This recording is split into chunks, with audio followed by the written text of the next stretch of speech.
are these people? Jonathan Cook is saying the Guardian is not our friend, which we already knew. But apparently their staff went on strike. And we didn't really talk about that. But the reasons behind it were not because of Palestine. The reasons were not because of what they're not letting them cover.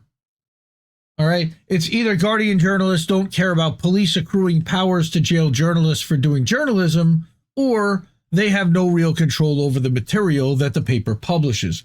And I think it's probably closer to the latter. And I think they would admit that, right? So what Jonathan Cook, by the way, Indie Media Award honoree, inaugural class 2022, right? Reef will get that going in a second. Maybe. Or I will. Woo, double. All right.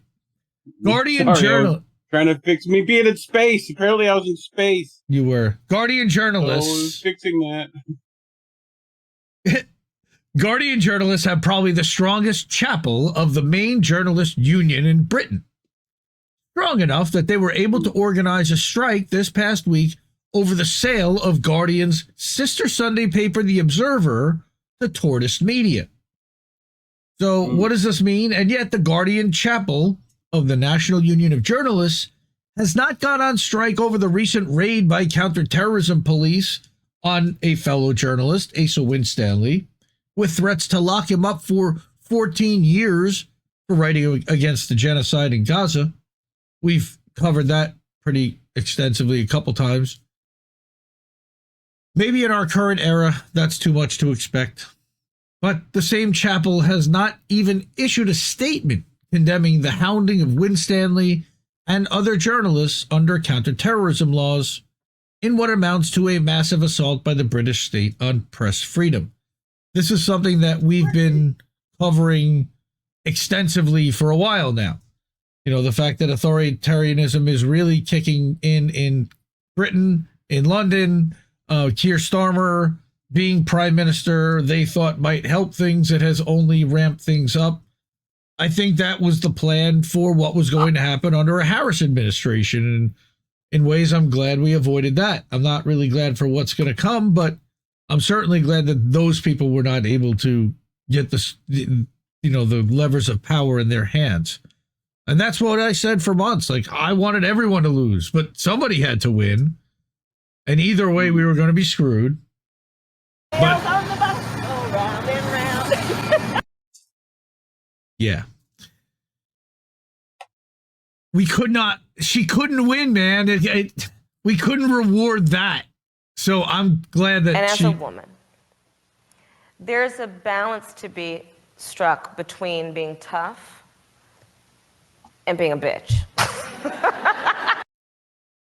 Cringe. So because there's been complete silence about Asa Winstanley and other journalists, there can only be two conclusions that are possible. Either the journalists at The Guardian don't actually care about the police accruing powers to jail journalists for doing journalism, or they have no real editorial control over the material they publish, and it's the paper's management that imposes the editorial agenda from the top, which I think we've known for a long time, at least since 2020, if not before then. But the entire smearing of Assange, and he's about to talk about that here, I don't think this is really much of a surprise to anyone, but I thought this was a really good piece to remind everyone. When he worked at Guardian and Observer newspapers throughout most of the 90s, he had reached the conclusion that it was the latter. So he has a first-hand perspective. Most journalists were so grateful to be vaguely part of a left newspaper, right, given that the other choices were working for Murdoch or the Daily Telegraph, that they dared not upset the apple cart. They've once again demonstrated that they can find a collective backbone only when their jobs, rather than the principles of a free press, are under threat.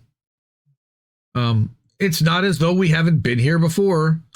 Like he says, we saw the same Guardian management playbook when Julian Assange was hounded by the British state for a decade and then locked up in a high-security prison for years while the U.S. government sought his extradition for doing journalism that exposed the high crimes of the British and U.S. states.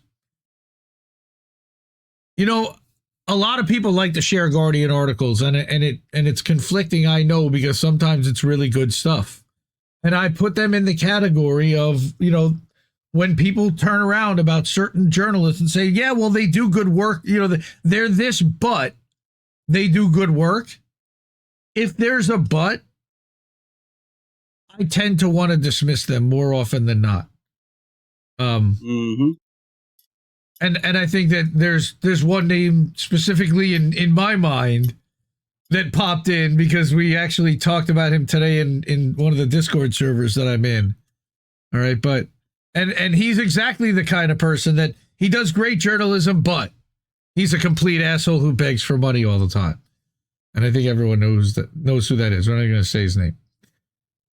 But after they smeared Julian Assange, The Guardian gave this concerted, years-long attack on press freedom the most minimal, grudging coverage possible. No one broke rank. It was weird. The Guardian is not our friend. All right? Just like Crystal Ball and Kyle Kalinske are not our friend. That's not even who I was talking about. All right? Whatever individual journalists there may feel, the paper as an institution doesn't care about journalism or press freedom, nor do a lot of these other people. And if it really doesn't care about press freedom, it doesn't really care about any other freedoms, because all those other freedoms are contingent on a free critical press. Why can't we be friends? Why can't we be friends? Well, because of money, that's why. There is, however, the one freedom the corporation owns The Guardian cares about: the freedom to make money. To market the paper as on the left, to win over customers who identify with the brand of a left liberal newspaper, a la TYT in print. That doesn't mean that the paper always needs to be commercially profitable, though that is doubtless a nice bonus. But The Guardian does need to profit the much bigger corporation, Guardian Media Group, that it's embedded in. It does that by occupying a space in the marketplace, appealing to a liberal left demographic, so no real left-wing publication run by journalists rather than a media corporation can take its place and properly inform its readers about the state of the world. Why would they want that? They wouldn't get $17 million from Bill Gates. Oh yeah, they did that too. And that's not even mentioned in this article. The Guardian occupies a key part of the media space, our modern town square, so that no one better qualified to occupy it can get a look in. They're gatekeepers. Yeah. They keep the gate. It is there to kill real dissident journalism, to kill truly independent journalism from the likes of Asa Winstanley. It's there to make sure the mainstream left journalism mirrors closely the mainstream political left. Keir Starmer's Labour Party, with all its authoritarian, City of London pandering, NATO-worshipping instincts. I like that analogy. The Guardian, again, is not our friend. It's time we stopped sleeping with the enemy, meaning sharing their content and paying attention to what they say. This is an argument, this is a battle that the two of us have been fighting back to back against, it feels like the fucking world, guys. And I love everybody in this chat. A lot of y'all, and it's not anyone specific here, are focused on the people that we need to not be focused on, and your amplifying of them is the reason why they continue to shine and grow and have a voice. And what we need to do is leave these people in the dust and not talk about them at all. It's hard. It's hard not to comment. It's hard not to... It's not. It is. It's not hard. It is, because you want to get that zinger. You want to get that zinger in. You can shout over me if you want to, but it's not that hard. Just don't. You want to get the zinger in. Literally don't. All right. Not that hard. Well, The Guardian is getting funding from Bill Gates, but we're not. So because of that, we rely on you. We are completely user funded, as well as, you know, ourselves, that we can, whatever we can afford to put into this as well. But anything you can do to help would really be, you know, great. Really appreciate that. We got some more support this week from a bunch of people, and that's awesome. We are so close to being able to pay off our Zago friends, and then we can pay off the Restream bill, which is the big one for the year. That's coming at the end of the month. And then we get into 2025 bills so that we can then do some really cool, fun stuff for the network and start helping some other people do some mutual aid stuff. We really appreciate everyone for being here and for supporting INN and independent media. The links to do so are right here. So if you are unable to totally get it, enjoy the stream, share the content, please, if you can, give it a like, give it a thumbs up, let people know about INN and let people know about this show. It really helps. And they can download it in podcasts and they can watch it on basically every platform, either live or on replay. We leave all the VODs up and we do clips via newsletter. There's a ton of ways to get the content. But these are the amazing people that have already supported INN. We love you. Thank you. Really appreciate you. Cash App, Ko-fi, PayPal, Patreon, and a monthly you can do at Patreon or at the INNnewsletter.com, which you can see down there. Somewhere down at the bottom, you'll see in a second. TYT funded by Jeffrey Katzenberg. INN funded by you, everyone. And they can say they're funded by you, but they've got their corporate donors. Yeah. We do not. We've got you. We got these people that are on that board. We've got Sean Miller, who hooks us up weekly. We got Charlie Mack, who hooks us up weekly. We got Anna Mayers, who hooks us up all the time. Kameshwari Kate hooked us up huge. Natalie Williams, oh my God, love you so much. Golden, like there's so many great people on this list that are supporting this. Dr. Nick, Bad Cookies, Brett Wilkins, an Indie Media Award honoree on the list. And it looks like we got a founding member to Indie Media tonight. Thank you so much. Who was it? Let's see. New paid subscriber. We just got it on the books. And it is Kameshwari Kate. Thank you so much, Kate. You're the best. I love you. If you can, we love you all. And all these people have already taken care of INN the best they could and reached into their pockets and thrown a couple of bucks toward the network and toward the independent media they want to see. We don't have corporate funding. We have you.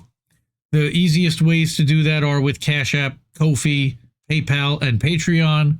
We have the INN newsletter, which you can subscribe to monthly or annually. We also, by the way, have some new merch at indienews.shop, INDIE news.shop. You'll see that in the scrolling ticker as well. So you can pick up merch and support us in that way as well.